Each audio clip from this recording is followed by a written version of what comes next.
C'est la faute de Poutine si on n'a pas d'électricité. Mais non, c'est la faute des écolos. Bonjour les amis, c'est aujourd'hui le 6e épisode de la revue du stress. Je sais qu'en ce moment on parle beaucoup de la réforme des retraites. Rassurez-vous, je vous ferai des vidéos certainement sur la réforme des retraites parce qu'on n'est pas prêt de s'arrêter d'en parler. Néanmoins, il ne faudrait pas que tout cela occulte tout ce qui se passe par ailleurs, c'est-à-dire, comme nous l'avons déjà dit dans différentes vidéos, la destruction des services publics, la destruction de nos acquis sociaux, de l'école, de l'hôpital, etc. On ne va pas revenir sur tout ça. Mais moi, je voudrais vous parler, en fait, des différents problèmes, des différentes arnaques qui concerne notre fournisseur naturel d'électricité, c'est-à-dire EDF. Voilà, je pense qu'à propos d'EDF, il y a beaucoup d'arnaques. Je sais que vous êtes au courant, puisque vous regardez la revue du stress, vous êtes forcément au courant, vous êtes des gens qui vous tenez au courant, mais je pense quand même que au moment où on nous parle de délestage, où on nous parle de guerre en Ukraine, où on nous parle des boulangers et des petites entreprises qui vont faire faillite, eh bien, il était quand même important d'insister. Alors, pour pas que ce soit à chaque fois trop long, on va traiter le sujet sur 3 vidéos. 3 vidéos concernant les arnaques à propos d'EDF. La première vidéo aujourd'hui concerne ce qu'on appelle les délestages. Pourquoi les délestages? Est-ce vraiment la guerre en Ukraine? Deuxième vidéo, elle concernera le prix de l'électricité. On en a beaucoup parlé, mais il faut quand même bien préciser les choses. Et puis la troisième vidéo abordera la grosse arnaque qu'est la soi-disant, la prétendue nationalisation d'EDF. Alors à ce propos, je vous rappelle que si vous voulez être tenu au courant des prochains épisodes de la revue du stress, vous devez vous abonner et cliquer sur la petite cloche. Je vous demande, si vous le souhaitez bien sûr, de mettre des commentaires en réaction à cette vidéo, soit pour dire que c'est vachement bien, moi je serais très content si vous dites que c'est vachement bien, mais aussi pour faire des critiques objectives, soit sur le fond, soit sur la forme. Les critiques objectives, ça peut effectivement m'aider à améliorer ces vidéos. Et puis surtout, ce que je vous demanderai, si vous êtes d'accord avec ce que je dis, c'est de partager très largement cette vidéo sur tous vos réseaux sociaux. Allez, c'est parti, 6e épisode de la revue du stress.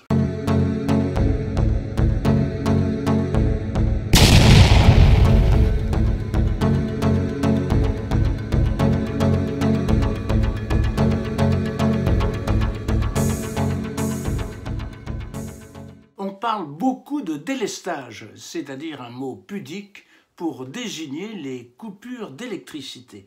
Mais pourquoi ces éventuelles coupures d'électricité, parce que pour l'instant on n'en a pas encore vu, pourquoi ces éventuelles coupures d'électricité? Eh bien, évidemment, c'est à cause de Poutine, c'est à cause de la guerre en Ukraine. C'est pourquoi vous devez faire pipi sous la douche en criant « Prends ça, Poutine !» et puis vous devez mettre un col roulé. Voilà, c'est ça, être un bon citoyen français. Et respectons la consigne. The baisse, t'éteins, the décale. Allez, répétez après moi. The baisse, t'éteins, the décale. The baisse, t'éteins, the décale. The baisse, t'éteins, the décale. Bravo, bravo les amis, c'est bien, vous êtes des bons citoyens. Mais n'oubliez pas que s'il y a des coupures, eh ben ce sera parce que vous avez trop consommé, parce que vous êtes des vilains citoyens qui n'avaient pas respecté les règles.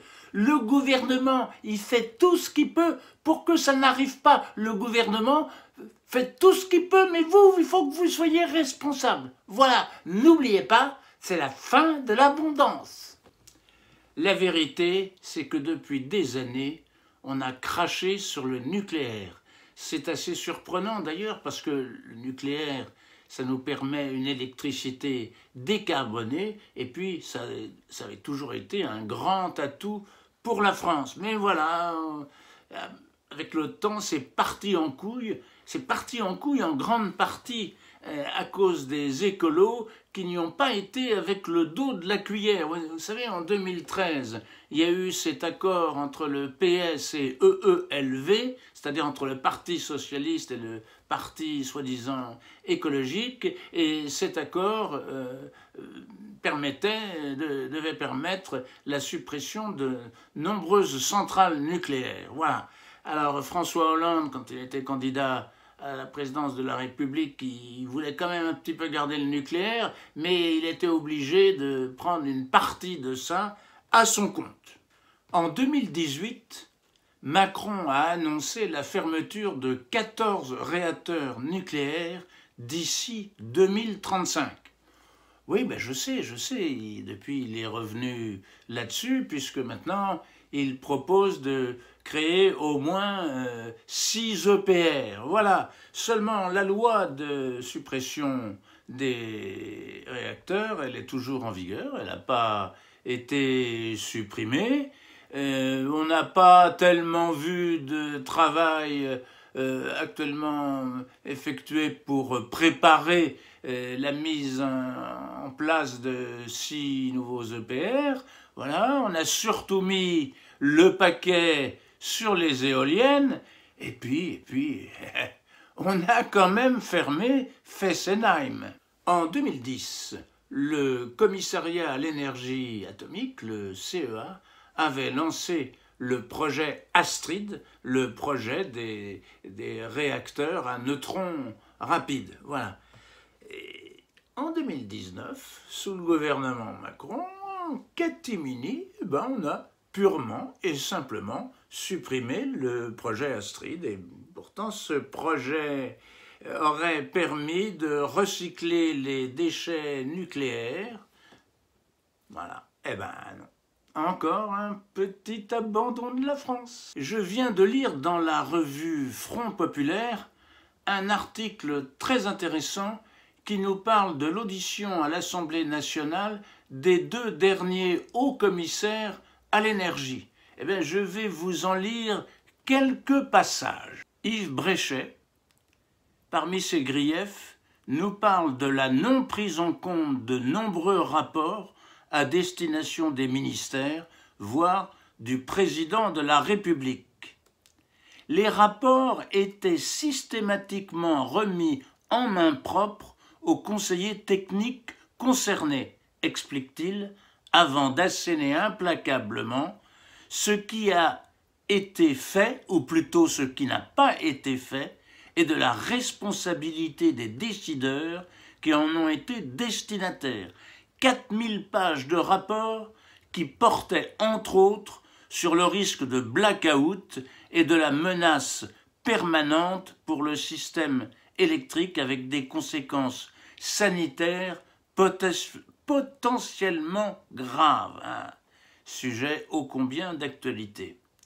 Et puis son successeur, Patrick Landais, lui dit « Je n'ai pas été sollicité pour un avis dans un des domaines qui me concernent, la relance nucléaire, par exemple. C'est dans la structure des cabinets de la haute administration qui sont censés analyser les dossiers pour instruire les décisions politiques qu'il faut chercher les rouages de la machine infernale qui détruit mécaniquement notre souveraineté énergétique et industrielle, alerte Yves Bréchet, qui acte le remplacement d'un État stratège par un État bavard. Les instances gouvernementales que j'ai servies n'avaient pas, en dépit d'avertissements répétés, la souveraineté et l'indépendance énergétique dans leurs priorités, avance dépité Yves Bréchet, avant de préciser « Le suivisme à l'égard de la politique énergétique de nos voisins allemands a été total ». le suivisme de la politique énergétique allemande, c'est bien de cela qu'il s'agit, non?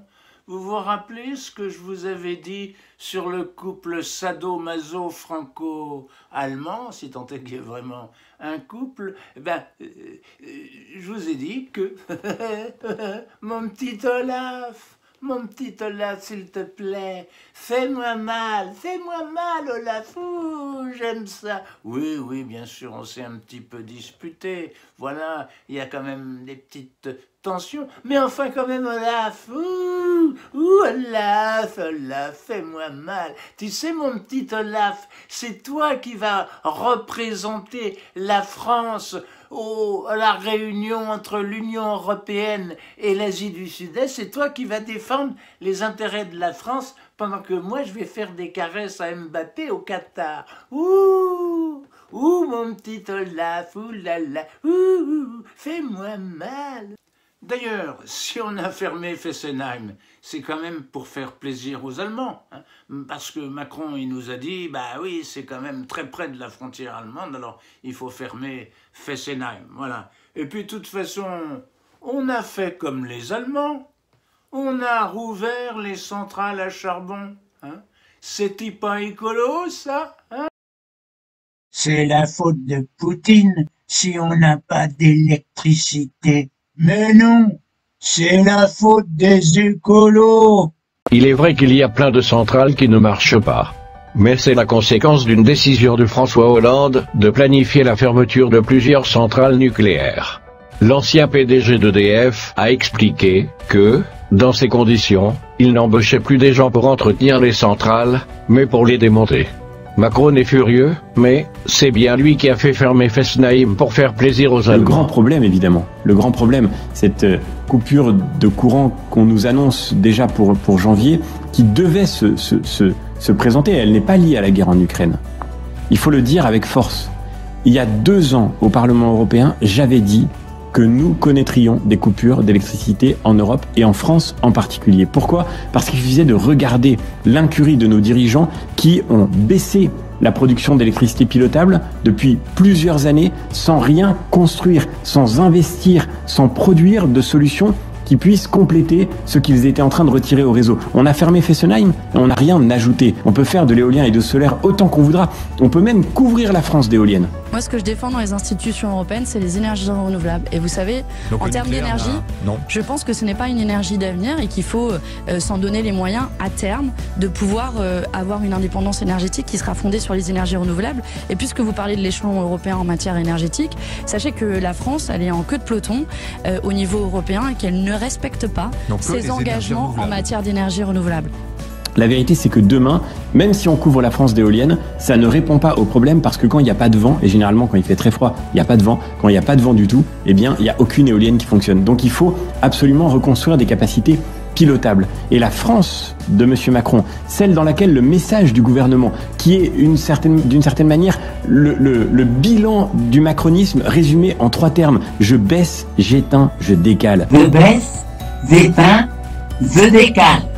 Je baisse, j'éteins, je décale.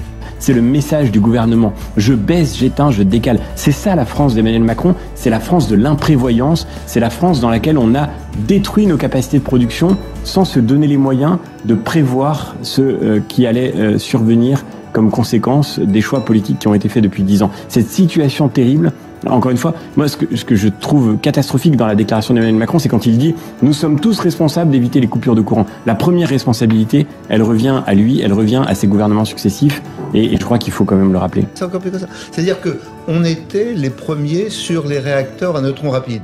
C'est-à-dire l'idée des écolos, c'était de dire « Attention, il y a les déchets ». Et donc les physiciens, depuis l'origine, disent il faut essayer d'avoir le cycle complet, que explique très bien Bréchet, et par conséquent essayer de voir comment on réutilise les déchets. C'est ça le sujet. Bon. Et là, il y avait une obsession, il faut arrêter le nucléaire, donc il faut arrêter ce programme, parce que ça enlève un des arguments que j'ai, qui est les déchets. Bon. Deuxième chose, après, on arrête Fessenheim. Fessenheim, c'était une partie, c'est pas énorme, mais c'est pas une partie. Bon. Et il fallait absolument arrêter Fessenheim en disant du mal de Fessenheim. Comment on pouvait...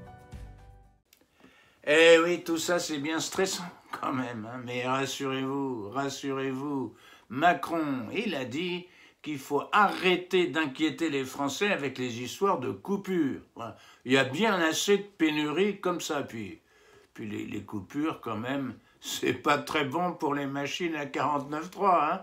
Bon, allez, il y a un tweetos, là, il a fait un petit tweet. C'est parfait, ça résume parfaitement la situation. Finalement, si j'ai bien compris, on va mourir de froid pour lutter contre le réchauffement. Et le moteur électrique sera obligatoire parce qu'il n'y aura plus d'électricité. Allez les amis, il est temps maintenant de passer au moment de détente avec notre rubrique Cancan et polémique.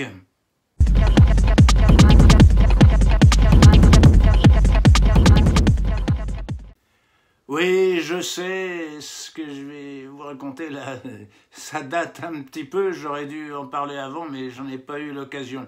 Voilà, Macron a été en Amérique pour défendre le pain français. Oui, en France, on n'a pas d'électricité, mais on a des baguettes. On a des baguettes, oui, mais attention, on a des baguettes de quoi? Hein, on a des baguettes de quoi? Parce que c'est pas des baguettes de pain, parce que pour les baguettes de pain, il faut des boulangers, et les boulangers, là, maintenant, ils sont en train de fermer, donc on va plus avoir de pain. Donc, ben voilà, en France, on n'a pas d'électricité, mais on a des baguettes électriques. On a des baguettes électriques dans lesquelles il n'y a pas de courant.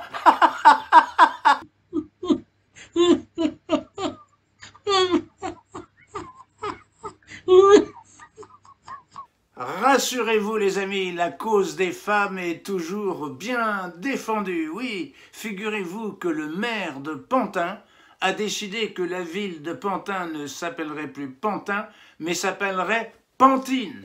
Un pantin, une pantine, voilà. Ah ben oui, ça défend la cause des femmes. Vous voyez, c'est tellement féminin, c'est tellement féminine, vous savez, tous ces mots en in, voilà, ça fait un peu penser à Caline, voilà. Par exemple, Staline, Lénine, Poutine, Raspoutine, voilà. Ah oui, le maire de Mâcon, il s'est posé des questions, voilà, parce que si on ajoute un E au nom de la ville Mâcon, ça fait quoi? Ça fait ouais, mais c'est pas en in, c'est pas en in, non. Là, ce qui est bien, c'est quand ça doit devenir en in. Par exemple, Juin-les-Pins, je vous invite à vos prochaines vacances à Juin-les-Pines.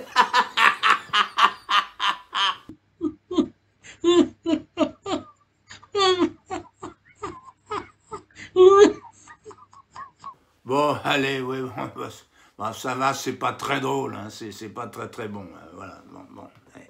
On va conclure, là, maintenant, voilà, je sais que vous aimez bien le perroquet, donc je vais vous laisser encore une fois entre les mains de ce perroquet, c'est lui qui aura finalement le dernier mot, parce que c'est lui le plus sage d'entre nous, c'est le perroquet. Mais quand même, avant, il faut se rappeler la consigne, the best, the teint, the décale. The best, the teint, the décale. The best, the teint, the décale. Macron est un con. Macron est un con. Macron est un con. Macron est un con. Macron est un con. Macron est un con. Et ben voilà, la vidéo est terminée. C'est fini pour aujourd'hui. Et j'espère que vous avez aimé cette vidéo.